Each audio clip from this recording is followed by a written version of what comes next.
وإني خفت الموالي من ورائي وكانت امرأتي عاقرا فهب لي من لدنك وليا يرثني ويرث من آل يعقوب واجعله رب رضيا يا زكريا إنا نبشرك بغلام اسمه يحيى لم نجعل له من قبل سميا قال رب أنى يكون لي غلام وكانت امرأتي عاقرا وقد بلغت من الكبر عتيا. السلام علیکم ورحمۃ اللہ وبرکاتہ. اعوذ باللہ من الشیطان الرجیم. بسم اللہ الرحمن الرحیم. وَإِنِّي خِفْتُ الْمَوَالِيَ مِنْ وَرَائِي وَكَانَتِ امْرَأَتِي آقِرًا فَهَبْ لِي مِنْ لَدُنْكَ وَلِيًّا يَرِثُنِي وَيَرِثُ مِنْ آلِ يَعْقُوبَ وَاجْعَلْهُ رَبِّي رَضِيًّا. يَا زَكَرِيَّا إِنَّا نُبَشِّرُكَ بِغُلَامٍ اسمه يحيى لم نجعل له من قبل سميا. قال ربي أنى يكون لي غلام وكانت امرأتي آقرا وقد بلغت من الكبر عتيا. شروع کرتی ہوں اللہ کے نام سے جو بڑا مہربان اور انتہائی رحم فرمانے والا ہے. وَإِنِّي اور البتہ میں خفتو ڈرتا ہوں موالیہ اپنے بھائی بندوں سے من ورائی اپنے بعد میں یا اپنے پیچھے. وَكَانَتْ اور ہے امراتی بیوی میری عاقرہ بانجھ. فحب پس تو عطا فرما لی مجھے من لدنکا اپنے پاس سے ولیہ ایک وارث. یرثنی وارث ہو میرا ویرث اور وارث ہو من آل یعقوب یعقوب کی اولاد کا. وجعلہ اور بنا دے اسے ربی اے میرے پروردگار رضیہ خوش اتوار اور پسندیدہ. یا زکریہ اے زکریہ انا بے شک ہم نبشرک بشارت دیتے ہیں تجھے بغلام ایک لڑکے کی اسمہ جس کا نام یحییٰ ہے. لم نجعل نہیں بنایا ہم نے لہو اس کا من قبل اس سے پہلے سمیہ کوئی ہم نام. قال کہا اس نے ربی اے میرے پروردگار انا کیسے یکونو ہوگا لی میرے لیے غلام لڑکا وکانت اور جبکہ ہے امراتی میری بیوی عاقرہ بانجھ. وقد بلغت اور میں پہنچ گیا ہوں من الکبری بڑھاپے کی عتیہ انتہا کو. نحمدہ ونصلی علی رسولہ الکریم. رب اشرح لی صدری ویسر لی امری واحلل عقدۃ من لسانی یفقہوا قولی. اللہم ارنا الحق حقا وارزقنا اتباعہ وارنا الباطل باطلا وارزقنا اجتنابہ. آمین یا رب العالمین. الحمدللہ اللہ تعالیٰ کا بے حد شکر احسان ہے کہ ہم سورہ مریم کو پڑھنے اور سمجھنے کی کوشش کر رہے ہیں اور اس پر غور و فکر بھی کرتے جائیں گے انشاءاللہ تعالیٰ. اللہ تعالیٰ ہمیں اس کی بہترین سمجھ عطا فرمائے اور ہمیں بہترین عمل کرنے والوں میں شامل فرما لے. آمین ثم آمین.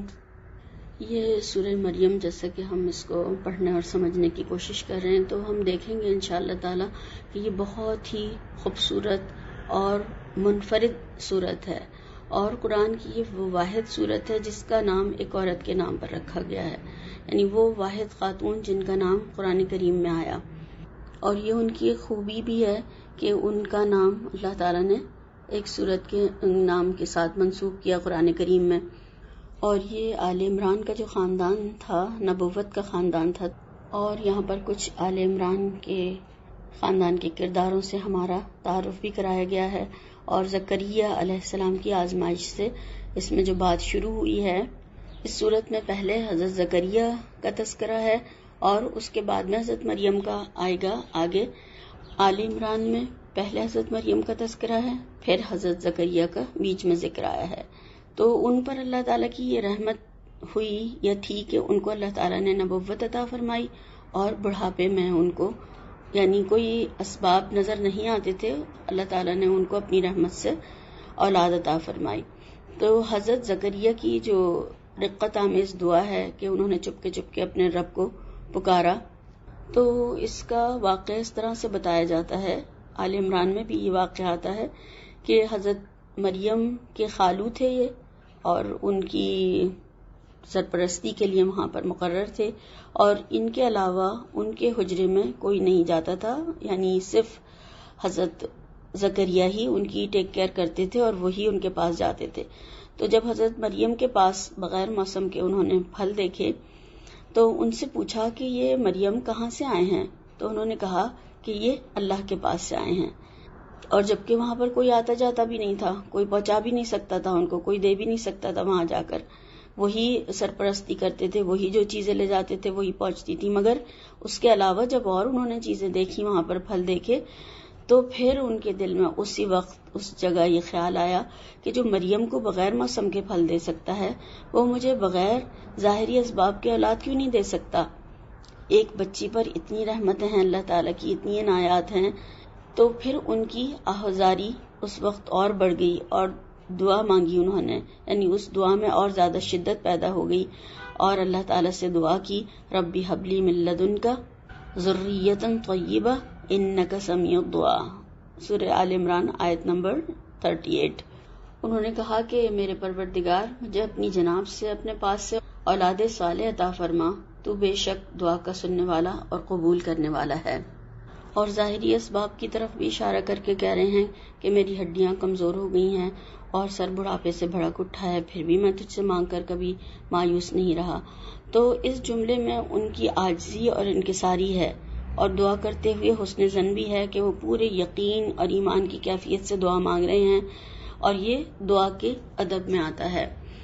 بعض لوگ تو دیکھا ہے ہم نے کہ اس طریقے سے دعا مانگتے ہیں جیسے کہ کہیں جا کر ہوٹل میں آرڈر کیا جاتا ہے کہ یہ چیزیں پیک کر دی جائیں، اور اگر ذرا بھی دیر ہو تو فوراً مینجمنٹ پہ غصہ کرنا شروع کر دیتے ہیں کہ کب سے آرڈر دیا ہوا ہے، ابھی تک پورا نہیں کیا گیا، یا ابھی تک نہیں ہمیں پارسل ملا. تو ہمیں کیا کرنا ہے؟ ایاک نعبد و ایاک نستعین، کہ اللہ تعالیٰ ہم تیری ہی عبادت کرتے ہیں اور ہم تجھ ہی سے مدد مانگتے ہیں. تو اس میں عاجزی اور یقین اور ایمان کی کیفیت ہونی چاہیے. صحیح بخاری کی ایک روایت ہے، اللہ کے نبی صلی اللہ علیہ وسلم نے فرمایا، جب تم میں سے کوئی دعا کرے تو اللہ سے قطعی طور پر مانگے، اور یہ نہ کہے کہ اللہ اگر تو چاہے تو مجھے عطا فرما دے، کیونکہ اللہ پر کوئی زبردستی کرنے والا نہیں ہے. یعنی سچی دعا میں طلب اور تڑپ ہونی چاہیے، بے تابی بھی ہونی چاہیے، انکساری بھی، عاجزی بھی، یقین کی کیفیت بھی، اور ایمان کی یہ کیفیت ہونی چاہیے کہ سارا کل اختیار اللہ تعالیٰ کا ہے، اور جب وہ چاہے گا مجھے عطا فرما دے گا. اور ہم دیکھیں کہ کوئی اور بے عقیدہ کوئی ہوتا تو کیا کرتا وہ، کہ وہ تو حضرت مریم سے ہی مانگنا شروع کر دیتا کہ تجھے بے موسم اللہ تعالیٰ پھل دے رہا ہے، اور تو بڑی پہنچی ہوئی بندی ہے اللہ تعالیٰ کی، اور میں اللہ سے مانگنے سے کب سے مانگ رہا ہوں اللہ تعالیٰ سے، اللہ تعالیٰ تو میری کوئی سنتا ہی نہیں ہے، اور اب تو مجھے اولاد دلوا دے اللہ تعالیٰ سے، کیونکہ تجھے تو وہ بے موسم پھل دے رہا ہے. اتنی عنایات ہیں اللہ تعالیٰ کی، تیرے اوپر رحمتیں ہیں.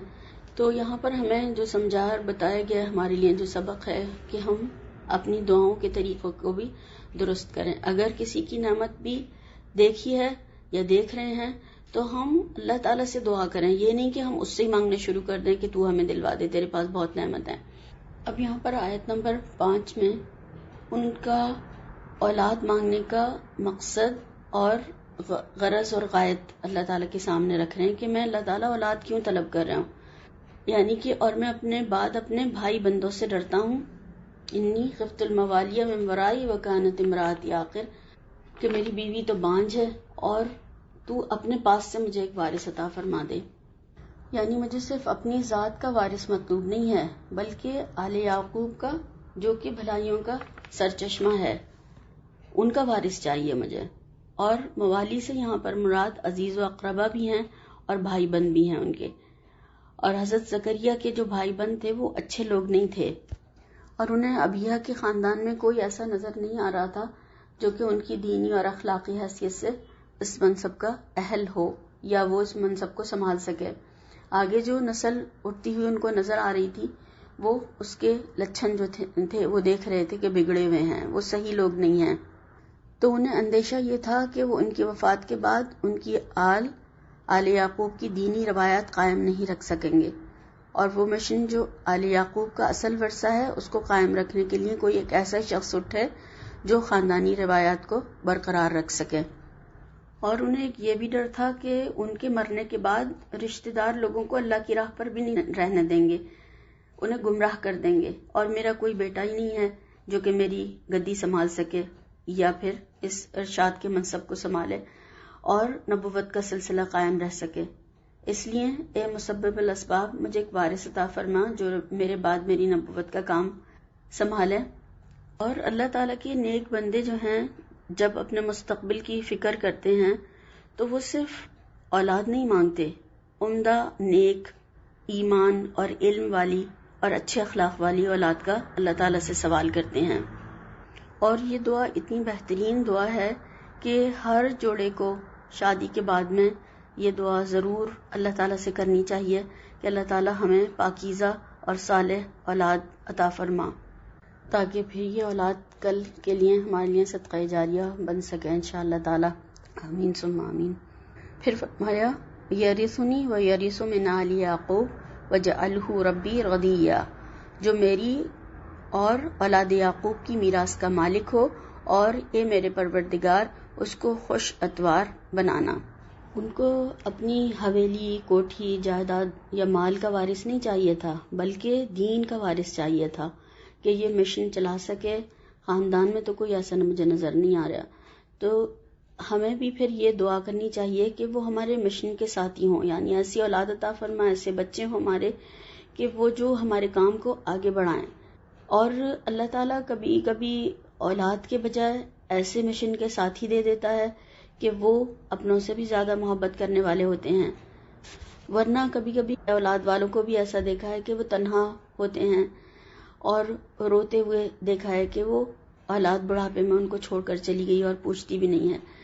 تو اللہ تعالیٰ سے ہم دعا کریں گے تو پھر اللہ تعالیٰ انشاءاللہ تعالیٰ ہمیں تنہا بھی نہیں چھوڑے گا اور پھر ہمیں ایسے لوگ بھی عطا فرمائے گا اور ایسے ہمارے بچوں کو بھی ہدایت دے گا کہ وہ ہمارے اس دین کے راستے میں ہمارے معاون اور مددگار اور ساتھی بنیں گے انشاءاللہ تعالیٰ اور اس دین کو آگے تک لے جائیں گے اور یہ پھر نسلوں میں باقی رہے گا انشاءاللہ. آمین ثم آمین. اللہ تعالیٰ اسی طرح فرمائے. تو انبیاء کرام جو ہیں وہ درہم اور دینار کا ورثہ نہیں چھوڑتے، ان کی میراث علم ہوتا ہے، ان کا مال بیت المال میں جمع کر دیا جاتا ہے.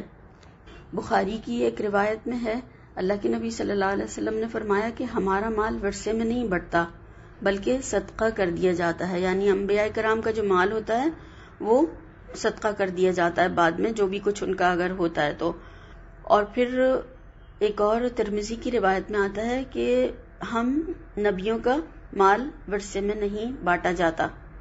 تو ان کو اپنا وارث نہیں چاہیے تھا بلکہ نبوت کا وارث چاہیے تھا. اور وہ تو ان کے بارے میں آتا ہے کہ وہ مالدار بھی نہیں تھے، وہ تو مزدوری کر کے بڑھئی تھے اور اپنا پیٹ بھرتے تھے. اپنا یعنی مزدور کی کتنی مزدوری ہوتی ہوگی اور ایک مزدور بھلا کیسے مالدار ہو سکتا ہے. جیسے کہ ہمیں سورہ نمل میں بھی ملتا ہے کہ ووارث سلیمان داؤد، کہ سلیمان داؤد علیہ السلام کے وارث ہوئے یعنی نبوت میں. تو دوسرے بیٹوں کو چھوڑ کر صرف آپ کو وراثت کے لیے مخصوص نہیں کیا جاتا. اور ہم سب یہ جانتے ہیں کہ اولاد ماں باپ کی وارث ہوتی ہے. تو اس میں خاص بات کیا ہے کہ وہ یہ کہ اس میں عام ورثہ مراد نہیں جو لوگوں کو معلوم ہے بلکہ خاص ورثہ یعنی نبوت کا ورثہ ہے. تو یہاں پر نبوت کی اور علمی وراثت جو ہے وہ مراد ہے. تو آل یعقوب کی وراثت بھی علمی تھی اور زکریا علیہ السلام آل یعقوب میں سے تھے. تو اس لیے پھر آپ کی تمنا یہ ہوئی کہ میری اولاد جو ہے، میرا بیٹا جو ہے وہ بھی نبی ہو، جیسے کہ ہمارے باپ دادا نبی ہوتے چلے آئے ہیں، اور میرے علم اور نبوت کا جو اللہ نے مجھے عطا کیا ہے اور آل یعقوب کی نبوت کا بھی وہ وارث ہو۔ اور صرف نبی بیٹا نہیں مانگا، بلکہ فرمایا وَجَعَلْهُ رَبِّي رَضِيًّا، کہ ایسا بیٹا عطا فرما جو تجھے اور تمام دنیا کا پسندیدہ تر ہو، پیارا ہو، اور قوم میں ہر دل عزیز بھی ہو، دین اور اس کے اخلاق کو سب پسند کریں، یعنی بہت ہی زیادہ حسن اخلاق والا اور قوم میں ہر دل عزیز ہو۔ تو ہمیں اس میں ایک یہ بھی سبق ملتا ہے کہ جب بھی اولاد کا سوال کیا جائے اللہ تعالیٰ سے، تو ایسی اولاد کہ وہ اللہ کی بھی پیاری ہو اور بندوں کو بھی محبوب ہو، با اخلاق اور با کردار ہو، اور اللہ تعالیٰ پسندیدہ اللہ تعالیٰ کا بندہ ہو، مقبول بندہ ہو اللہ تعالیٰ کا۔ اور بد اخلاق ہم دیکھتے ہیں لوگوں کو محبت نہیں ملتی ہے، جو بدتمیزی کرتے ہیں یا پھر جو بد اخلاقی برتتے ہیں، جو لوگوں کا لحاظ نہیں کرتے، ان کو کوئی بھی پسند نہیں کرتا ہے۔ تو ایسا بندہ ہو جو تجھے بھی پسند آئے اور لوگوں کو بھی پسند آئے، یعنی اخلاق و کردار سے وہ لوگوں کا دل بھی موہ لے۔ تو ہمارے لیے اس میں سبق یہ بھی ہے کہ کیا ہم اپنی اولاد کے لیے اللہ تعالیٰ سے ایسی دعا مانگتے ہیں؟ کیسی دعائیں مانگتے ہیں ہم اللہ تعالیٰ سے؟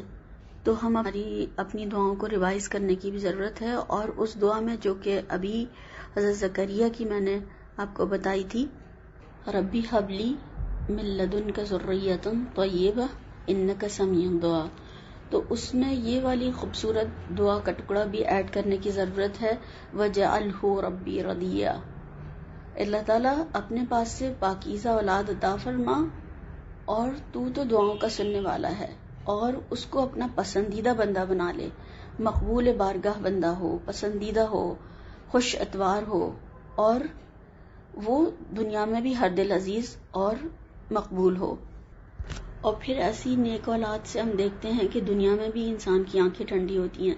تو ہم یہ بھی جو دعا کرتے ہیں کہ اللہ تعالیٰ ہماری اولاد کو ہمارے لیے آنکھوں کی ٹھنڈک بنا دے، اور ان کو اپنا پسندیدہ بنا لے، نیک بنا دے، اور ان کو ہمارے لیے صدقہ جاریہ بنا دے، یعنی دنیا سے ہم چلے جائیں مگر ہماری اولاد ایسی نیکیاں کرتی رہے کہ پھر ہماری نیکیوں میں ہمارے جانے کے بعد میں بھی اضافہ ہوتا رہے انشاءاللہ تعالی، آمین ثم آمین۔ تو یہ بھی بہت ہی خوبصورت ایک دعا کا ٹکڑا ہے اس میں، اور یہ ہمیں ضرور مانگتے رہنا چاہیے، وَجَعَلْهُ رَبِّي رَضِيًّا، اللہ تعالیٰ ان کو اپنا پسندیدہ بندہ بنا لیجئے۔ پھر فرمایا یا زکریا انا نبشرک بغلام اسمہ یحییٰ لم نجعل لہ من قبل سمیہ، اے زکریا ہم تم کو ایک لڑکے کی بشارت دیتے ہیں جس کا نام یحییٰ ہے، اس سے پہلے ہم نے اس نام کا کوئی شخص پیدا نہیں کیا۔ اور ہمیں یہ بات قرآن کریم سے ہی سورہ آل عمران سے معلوم ہوتی ہے کہ وہ جب حضرت مریم کے پاس جاتے تھے تو وہاں پر نماز پڑھتے تھے، اللہ تعالیٰ کی عبادت کرتے تھے، تو نماز کی حالت میں عبادت کرتے ہوئے ہی وہ کھڑے تھے، اللہ تعالیٰ کی عبادت کر رہے تھے، نماز پڑھ رہے تھے، اسی وقت اللہ تعالیٰ کے فرشتے نے آ کر نماز کی حالت میں ہی ان کو خوشخبری سنائی۔ فرشتے نے آ کر کہا کہ اللہ تمہیں یحییٰ کی بشارت دیتا ہے جو اللہ کے کلمے یعنی عیسیٰ علیہ السلام کی تصدیق کریں گے اور سردار ہوں گے اور پاک باز ہوں گے اور اللہ کے پیغمبر یعنی نیکوکاروں میں سے ہوں گے۔ تو اللہ تعالیٰ نے دعا قبول فرمائی، اور نہ صرف بیٹے کی خوشخبری دی بلکہ اس کا نام بھی بتایا، اور یہ ایسا نام ہے کہ اس نام کا کوئی ابھی تک پیدا ہی نہیں ہوا، یعنی اس وقت تک کی تاریخ میں کہا جاتا ہے یہ والا نام کسی کا بھی نہیں تھا۔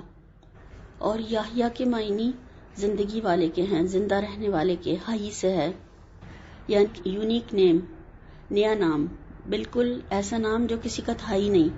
تو اس میں ہمیں یہ بھی بتایا گیا ہے، یہ بھی سبق ملتا ہے کہ اچھا معنی والا نام ہو تو وہ نیا بھی ہو تو رکھا جا سکتا ہے، مگر ایسا نام جس کی کوئی معنی نہ ہو، بس نیا ہے اس کی وجہ سے رکھ لیا جائے، تو یہ جو ہے یہ صحیح طریقہ نہیں ہے، بلکہ بامعنی نام جو ہے وہ رکھنا چاہیے تاکہ بچے کے اوپر اس کے اثرات ہوتے ہیں۔ بس نئے کے چکر میں اگر غلط نام رکھ لیا تو پھر اس کے اثرات بچے پر ہوں گے.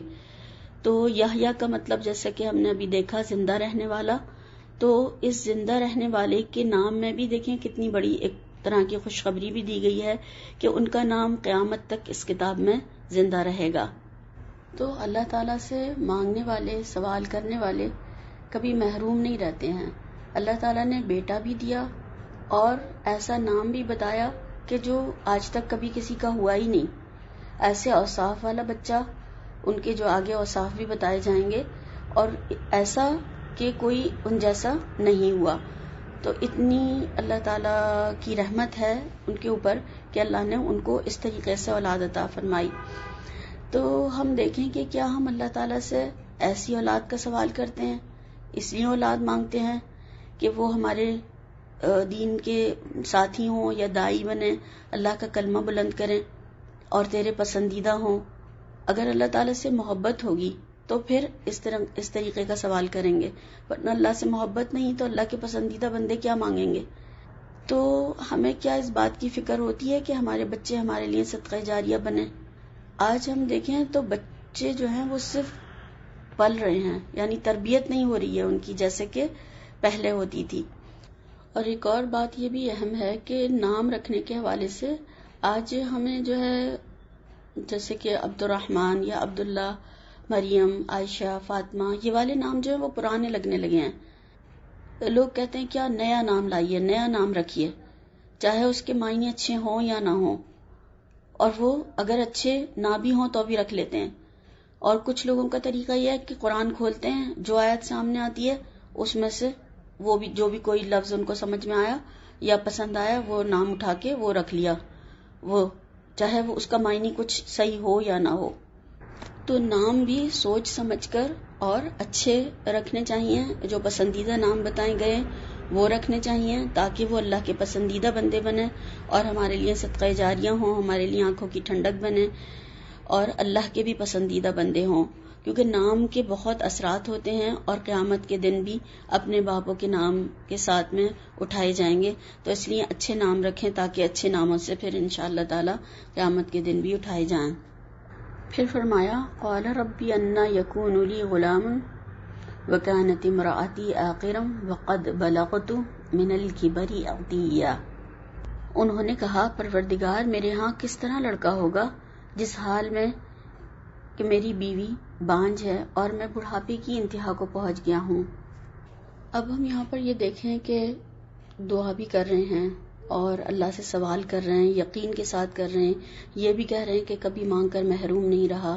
پھر بہترین اولاد کا بھی سوال کیا اور جب انہیں اللہ کی رحمت پر یقین تھا تو پھر حیرت کیوں کر رہے ہیں. تو بتایا یہ جاتا ہے اس میں کہ یہ جو دعا کر رہے تھے اور جو اللہ کی رحمت پر ان کو یقین تھا وہ ان کی ایمانی حالت تھی، اور یہ دوسری جو تھی یہ انسانی حالت تھی کہ حیرت ہو رہی ہے، یقین کرنا چاہ رہے ہیں کہ اللہ تعالیٰ ایسا کیسے ہو جائے گا، کیسے ہوگا. ہم دیکھیں جب ہم کوئی ایسی انہونی یا کوئی ایسی خبر ہمیں ملتی ہے جس کا ہمیں یقین نہیں آ رہا ہوتا ہے، ایسی کوئی خوشی ملتی ہے یا کوئی ایسی ہماری بات پوری ہو جاتی ہے، تو بہت سارے لوگوں کا یہ رد عمل دیکھا ہوگا کہ اپنی ہی چٹکیاں کاٹ رہے ہوتے ہیں، بوٹیاں نوچ کر دیکھ رہے ہوتے ہیں کیا واقعی ہم ہوش میں ہیں، خواب تو نہیں ہے، جاگ رہے ہیں، سوئے تو نہیں ہیں. یعنی ان کو یقین کے لیے وہ اپنے آپ کو ہی تکلیف دے کے یہ یقین کرنا چاہ رہے ہوتے ہیں کہ واقعی یہ خبر سچ ہے یا ہم ہوش میں ہیں یا ہم سو تو نہیں رہے، خواب میں تو نہیں دیکھ رہے ہم یہ سب کچھ. تو یہی ان کی کیفیت تھی. تو یہ ایک انسانی حالت ہے، کیونکہ نبی جو تھے وہ انسان ہوتے تھے نا، تو اس لیے یہ انسانی حالت ہے کہ وہ اس بات کا یقین کرنا چاہ رہے تھے. اور یہ ان کا سوال جو تھا یہ شک کے لیے نہیں تھا بلکہ اپنی تسلی کے لیے تھا کہ اللہ تعالیٰ یہ کس طریقے سے وقوع پذیر ہوگا یا کیسے یہ عمل میں آئے گا، کیا ہوگا، کیسے ہوگا. تو یہ اس کی تصدیق کرنا چاہ رہے تھے. اور عقارہ کہتے ہیں جڑ کو، یعنی وہ عورت ایسی یعنی جس سے کہ وہ پہلے سے ہی بانجھ ہے اور اب تو بڑھاپا بھی ہے، اور جو عورت بالکل بھی بچہ پیدا کرنے کی صلاحیت نہ رکھتی ہو یا اس قابل نہ ہو اس کو عاقر کہا جاتا ہے. تو ایسی بیوی ہے میری اور میں بڑھاپے کی انتہائی حد کو پہنچ چکا ہوں. اور عطیہ کہتے ہیں جوڑوں اور ہڈیوں میں خشکی کا پیدا ہو جانا، یعنی انتہائی حدیں کراس کر چکا ہوں. اب کوئی ایسا یعنی میرے اندر کوئی ایسا وہ نہیں ہے کہ میں بچہ پیدا کر سکوں، یعنی کوئی میرے اندر صلاحیت نہیں ہے ایسی. تو اللہ تعالیٰ نے ان کو تسلی دی اور ان کو سمجھایا اور ان کو بتایا فرشتے کے ذریعے کہ اللہ تعالیٰ اسی طرح فرمائے گا، اور اللہ تعالیٰ جو چاہتا ہے، جیسا چاہتا ہے، جس طرح چاہتا ہے پیدا کرتا ہے. اللہ کے لیے یہ کوئی مشکل کام نہیں ہے. تو اللہ تعالیٰ نے نہ صرف ان کی دعا سنی بلکہ اتنی خوبیوں والا ان کو بچہ بھی عطا فرمایا. تو اللہ تعالیٰ کے پاس کسی چیز کی کمی نہیں ہے. اور وہ لوگ ہم دیکھ رہے ہیں جو اس میں ہمیں سبق ملتا ہے کہ وہ صرف اور صرف اپنی اولاد کو اللہ کے لیے لگانا چاہتے تھے، اسی کے لیے مانگ رہے ہیں، اسی کے لیے سوال کر رہے ہیں. تو ہمیں بھی اپنے عمل پر غور و فکر کرنے کی ضرورت ہے، اپنے آپ کو دیکھنے کی ضرورت ہے کہ ہم صرف تعلیم اور تربیت صرف دنیا کے لیے ہم کریں اور ہم چاہیں کہ وہ دین کے خدمتگار بن جائیں یا دین کی خدمت کرنے لگیں، اچانک ان کے دل میں دین کا جذبہ پیدا ہو جائے. ایسا نہیں ہو سکتا، کیونکہ ہم جو چیز بوتے ہیں پھل وہی نکلتا ہے. اگر ہم مکئی بوئیں گے تو اس سے گیہوں یا گندم نہیں نکل سکتا نا. تو جو ہم بوئیں گے وہی ہمیں ملے گا. صرف خواہشات سے کچھ بھی نہیں انسان کو ملتا. محنت کرنی پڑتی ہے، اس کے لیے کوشش کرنی پڑتی ہے، قربانی دینی ہوتی ہے، تب کہیں جا کر انسان کو پھر اس کا پھل ملتا ہے. اور یہاں پر جو ہمیں بات سمجھائی گئی ہے وہ یہ ہے کہ اولاد کو اگر ہم چاہتے ہیں کہ وہ ہمارے لیے صدقہ جاریہ ہو تو ان کی پیدائش سے پہلے انسان کو دعاؤں کے ذریعے، بہترین دعاؤں کی صورت میں وہاں سے شروع کرنا پڑے گا، جو کہ ہم نے ابھی دیکھا کہ ان کی پیدائش سے پہلے ان کے لیے دعائیں کہ اللہ تعالیٰ نیک اور صالح اولاد عطا فرما تاکہ وہ ہمارے لیے اس دین کے کاموں میں معاون اور مددگار ہو انشاءاللہ تعالیٰ. آمین. تو اللہ تعالیٰ سے ہم بھی اسی طرح سے دعا کرتے ہیں کہ اللہ تعالیٰ ہمیں اور ہمارے بچوں کو اور ہماری آئندہ نسلوں کو اس دین کے کام میں لگا دے اور ہمیں اپنے راستے میں قبول فرما لے. وَجَعَلْهُ رَبِّي رَضِيًّا، اللہ ہمیں اپنے پسندیدہ بندوں میں شامل فرما لے. آمین ثم آمین. سبحانک اللہم و بحمدک، اشہد ان لا الہ